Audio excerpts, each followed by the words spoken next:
संविधान शिल्पकारी भारत रत्न डॉक्टर भीमराव बाबा साहेब अंबेडकर 135ನೇ ಜಯಂತಿಗೆ ಎಲ್ಲರಿಗೆ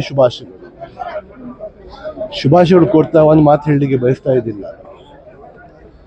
ಬಾಬಾ ಸಾಹೇಬ್ ಅಂಬೇಡ್ಕರ್ ಬರೀ ಒಂದು ಸಮುದಾಯದ ಪರವಾಗಿ ಇಲ್ಲ ಮಾಡಿದ್ದಿಲ್ಲ, ಸಂವಿಧಾನ ಮಾಡಿದ್ದಾರೆ, ಅದು ಎಲ್ಲರ ಪರವಾಗಿ.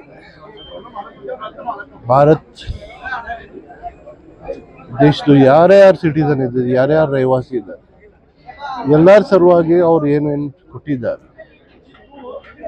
Right to religion, right to equality, right to education. ಮತ್ತು ಅವರು ಇದೆಲ್ಲ ಕೊಟ್ಟಿದ ಮೇಲೆ ತಾವು ನೋಡಕತ್ತೀರಿ, ಎಲ್ಲರೂ ಒಕ್ಕಟ್ಟಾಗಿ ಒಂದು ಕಡೆ ಇದ್ದೀವಿ. ಅದು ಸಂವಿಧಾನದ ಸಲುವಾಗಿ ಇದೆ. ನಾವು ಬಾಬಾ ಸಾಹೇಬ್ ಅಂಬೇಡ್ಕರ್ ಜಯಂತಿ ಬರೀ ಒಂದು ದಿವಸ ಇಲ್ಲ, ಅವ್ರಿಗೆ ದಿನ ನಾವು ನೆನಪಾಡಬೇಕು. ದಿನ ಅವರು ಏನು ಕೊಟ್ಟಿದ್ದಾರೆ ನಮಗೆ, ದಿನ ಅವ್ರಿಗೆ ಧನ್ಯವಾದ ಹೇಳಲಿಕ್ಕೆ ಬೇಕು. ಇನ್ನೊಂದು ಸರ್ತಿ ಎಲ್ಲರಿಗೆ ಬಾಬಾ ಸಾಹೇಬ್ ಅಂಬೇಡ್ಕರ್ದು 135 ಜಯಂತಿಗೆ ಎಲ್ಲರಿಗೂ ಶುಭಾಶಯಗಳು ಹೇಳ್ತೀನಿ.